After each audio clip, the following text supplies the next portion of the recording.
પણ જાણ્યો નહીં મનખા દેહનો મરમ, શેર લોટને કારણે તે કોટિક બાંધ્યા કરમ. આપણે મનુષ્ય અવતાર મળ્યો તો મનુષ્ય જન્મનો મિનિંગ શું છે? મનુષ્ય જન્મનો મિનિંગ ઈશ્વર ભજન. પણ માણસ ઈશ્વર ભજન છોડી અને બીજે રસ્તે સડી ગયો છે.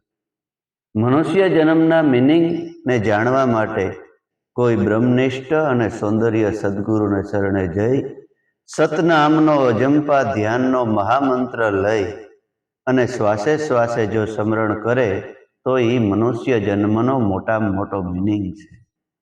એટલે સંતોએ આ સંતવાણીની અંદર કીધું છે કે બોલ્યા બોલ્યા ધ્રુવ ને પ્રહલાદ, જપો તમે અજંપાના જાપ, જપો તમે અજંપાના જાપ. અજંપા જાપ જપવા માટે કોઈ બ્રહ્મનિષ્ઠ સદગુરુને શરણે જવું પડે. બોલો.